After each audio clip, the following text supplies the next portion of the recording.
I don't know how much people know about this Marci person, but she came in and sort of changed the way Howard thought. Were you aware that this was what he was coming with? It was game over. You were around, right, when Marci comes in? Were you part of that when she does the turnover? Yeah, that's when it kind of ended. Hello and welcome to another edition of Here's the Pitch, sponsored by Massa's Restaurants in St. Louis, 5 locations, stlmasses.com. This is the Marci Turk effect. So these are people that work there during the era, before and after, and they talk about what it was like before, what it was like after, and a lot of people obviously did not last.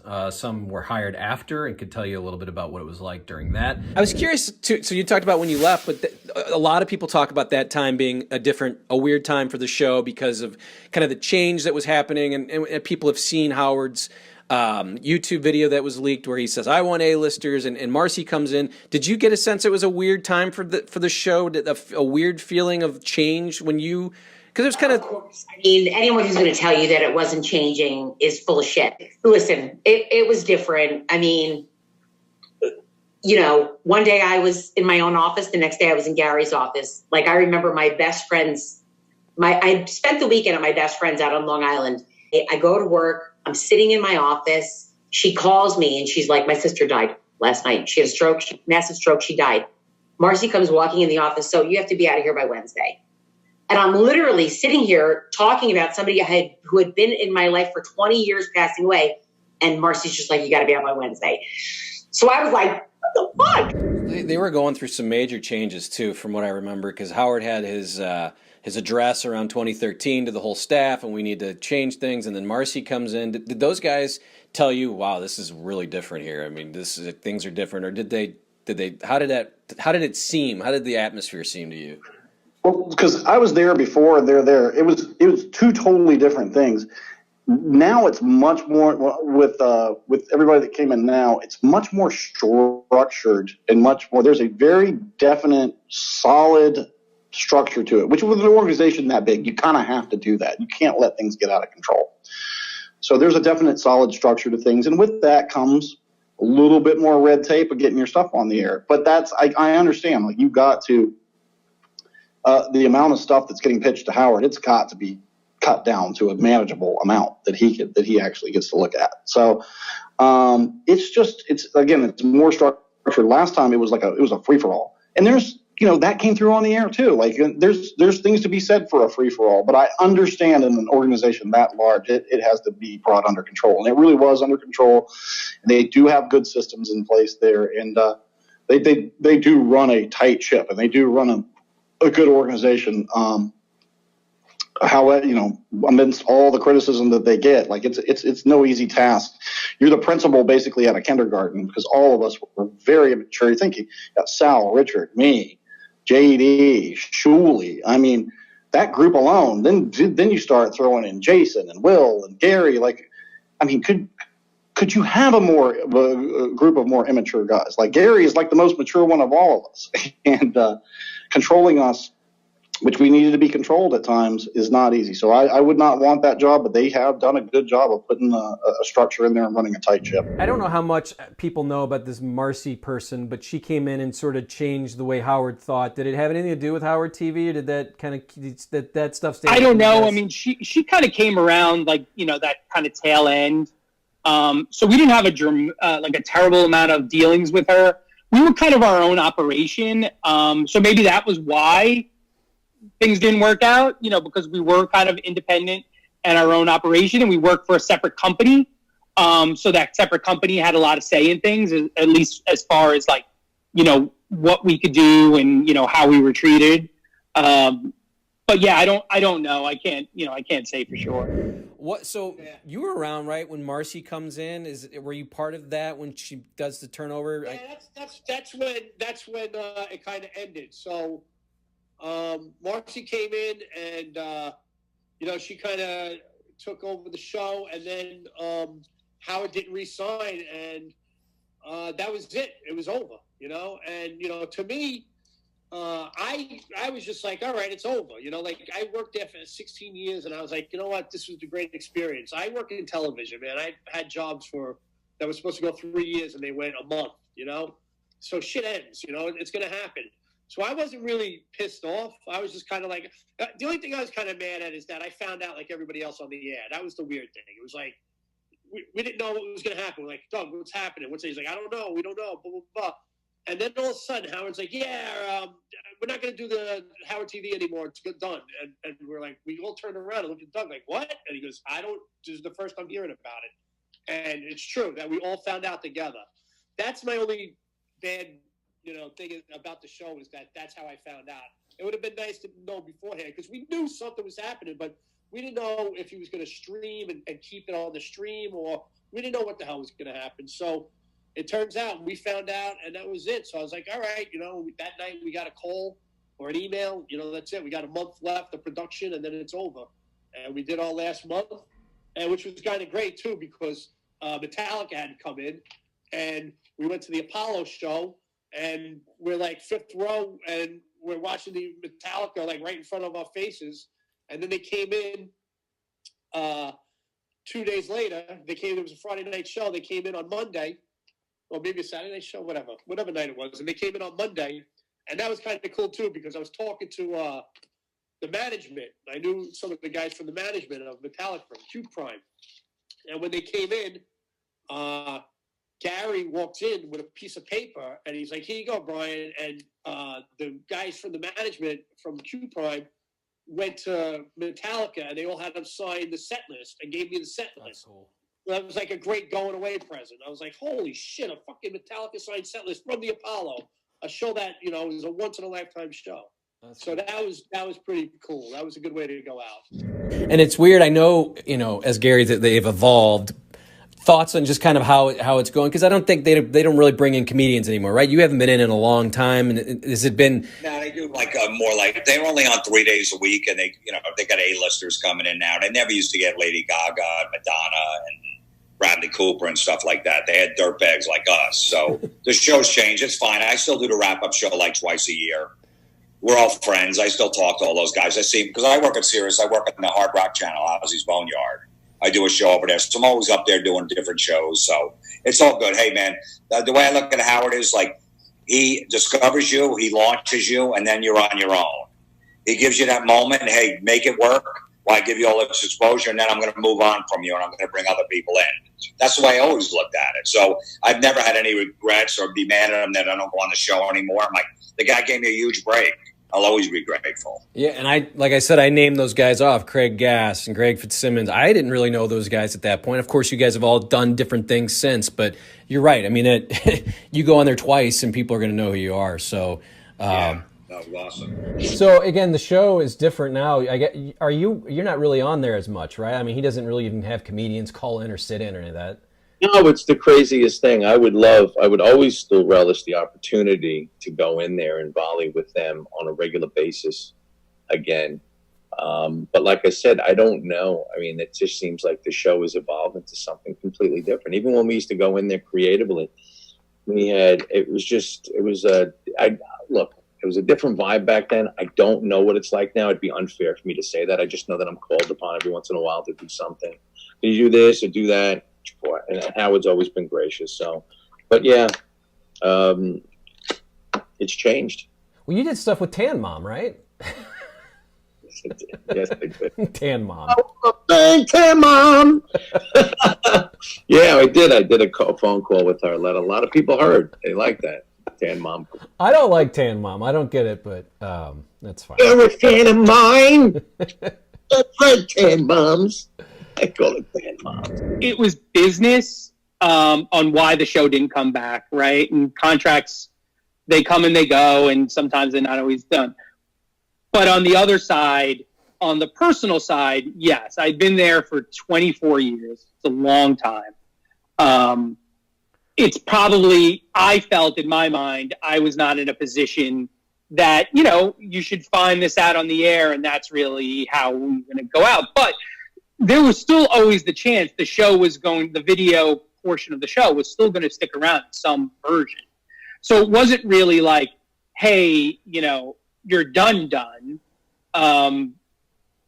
Until they finally were like, yeah, I guess, no deals are being made,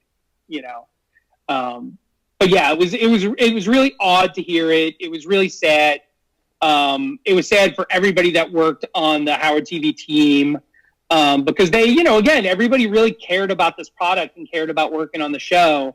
And I think everybody just got deflated hearing that's the way the show was going to go out and not getting, even a personal heads up an hour before, 15 minutes before anything, that, you're hearing this news on the radio, and, it does hurt that way. It does sting. Did you have a chance ever to talk to Howard about it? No, we had very limited, I was there until the end of that year. Some people didn't last as long because, once the show was deemed that it wasn't coming back, the company had a layoff plan in place, where certain employees we were going to purge as we were going closer to the end of the contract date, where, obviously we weren't going to be producing new content.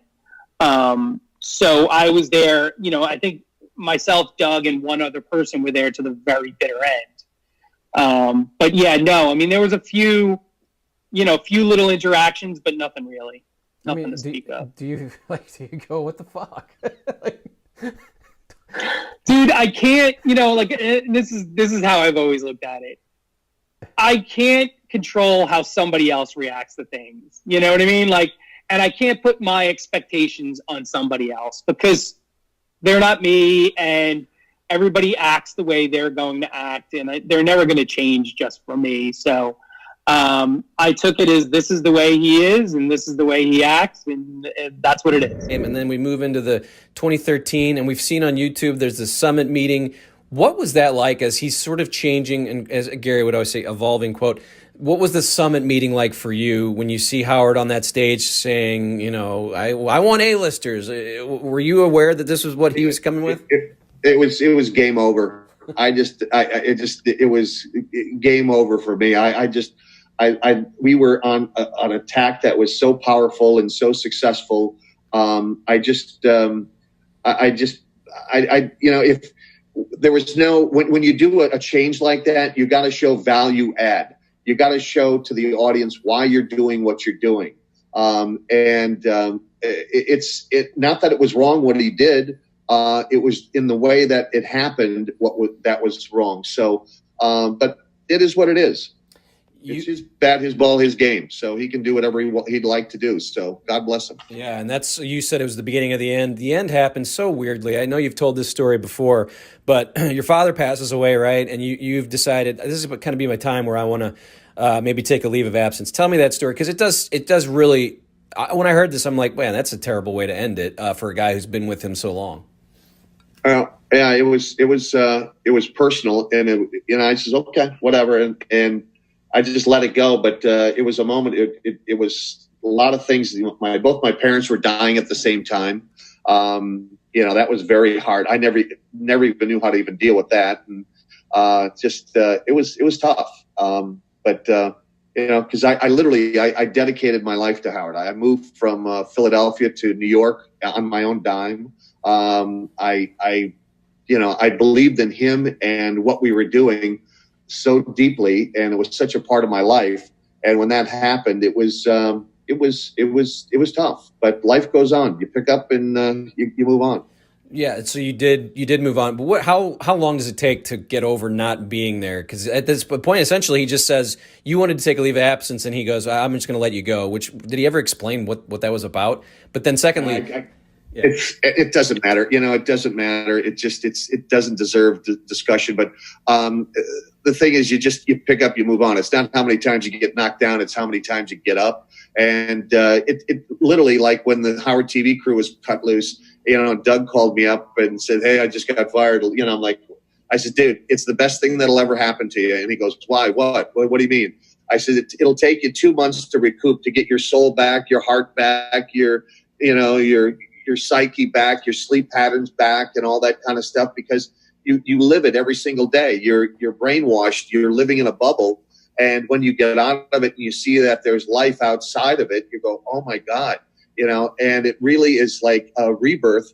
And so So, it's what you go through, and life has its ups and downs. And that was one of the greatest ups of my career. And I'll be forever grateful. But, you move on, you rebuild yourself, and it takes time. So it's all good.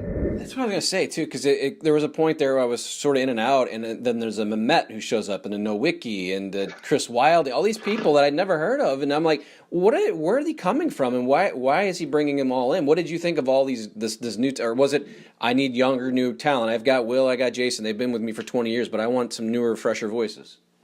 Well, I don't think it was that. I think it was, Mehmet is an interesting guy to begin with. So, like, he's interesting to talk to off the air, but on the air, he's even more interesting to talk to. And I like the fact that he will let his, neuroses, come through the mic.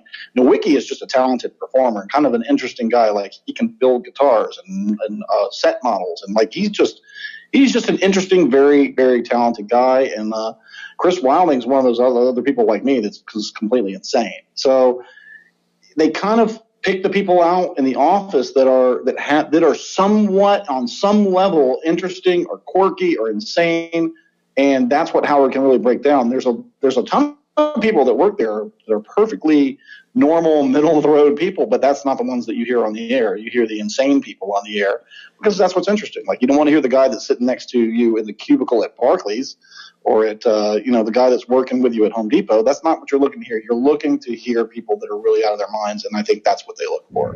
Yeah, and early on when you're talking about getting that kid thing, you could see him just, he's a kid, Yeah. He's an intern. I don't need him, right? It's Yeah. Look, at the end of the day, Howard doesn't need anybody except himself, really, right? The show still, it's his name, it's his show.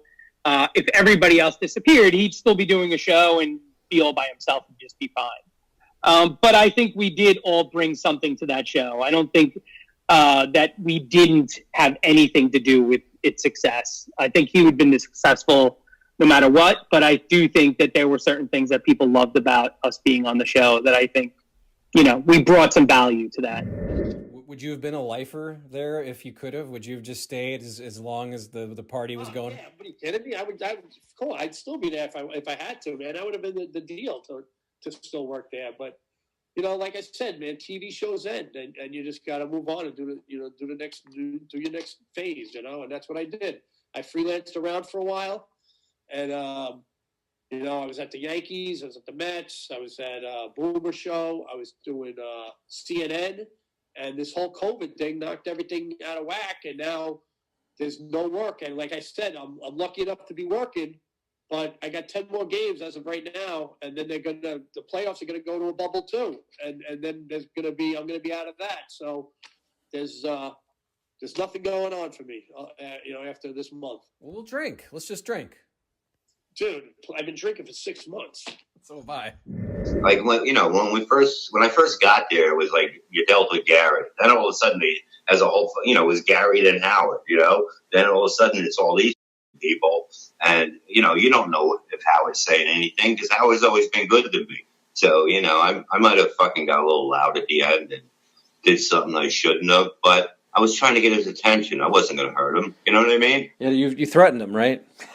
Well, yeah, I threatened to kill him. I had the NYPD blue at my house in suits with my cops. They lit up the street, and they just wanted to talk to me. They said the FBI is involved. This is bad, And I'm like, dude, if I wanted him dead, he'd be dead. And they're like, you can't say that. And I'm like, look, I'm just telling you. And I said it again, and they're like, you can't say that, But it wasn't. It was more like people turn on you in a second, and I'm not used to that. I have friends that'll kill for me, and I will for them. So I didn't know how to deal with people, in a different way of being, oh, okay, you know what I mean? Since you told me that, I won't. When did you, I don't remember this happening. I did some research and I saw that you threatened to kill him, but I don't remember it happening. How did this happen? When did this happen, and what was the circumstances? Well, okay, this is the whole thing, you know what I mean? Basically, they called and Jared said that I attacked 4 security guards outside. This is when I'm heavily on Xanax, 6 milligrams a day, okay? Really fucking, now I'm just like it takes your emotions low or high. If you get angry, you get more angry than you'll ever be. It's a horrible drug. If you're calm, it makes you really calm. And then he goes, I go, call me, he goes, I'll call you the next day. He calls me the next day and he goes, I never attacked those security guards. I like them. We get along. I get along with everybody. And he's like, I never said that, Jared said. And my friend's sitting there that I do a podcast with. And I'm like, okay. I go, well, find out what's going on. And I'd like to talk to some. Next day, calls back and he said, but I said, I'm going to kill him and his wife. I'm going to cut them up and, and I'm playing it. And I've even talked to the detective that was not, that was his bodyguard, not Ronnie. It was a detective that would be. And we talked on the phone once because he hit me up. He goes, Bob, I know you're in that. And I said, I said, talk to me. And I talked to him and I said, I'm going to do exactly what I did with a knife, but I'm going to say it's an ice cream cake. And I did it. Like I was going to cut up an ice cream cake. And he goes, you're very good at this. I go, yes, I am. I go, yeah, I can have you believe what the fuck. That's what radio is. You know what I mean? That's what radio is. You think I couldn't say those words? You think, are you kidding me? As we did these words that I couldn't say, hedonism. I couldn't say that. I couldn't say any of these words. But it's what is good for the radio at that point. You know what I mean? And then you try to get away from it and move on to something else. That's what I always tried to do. So an interesting look back at when Marci Turk took over and the changes that were made. And it's a different show for sure. Some people love it still, some people don't. But I'm here just to talk to the people that used to work there and get their thoughts. I'm not here to stir anything up, of course. But hopefully you enjoyed this. Again, subscribe, like these videos, share them, let people see them, let people know what's going on over here at ST Weekly, as we'll be doing this a lot in 2021. And send me some people you'd like to see here, as I've pretty much contacted as many people as I can think of, but there's always room for more. Thanks for watching. We'll see you next time.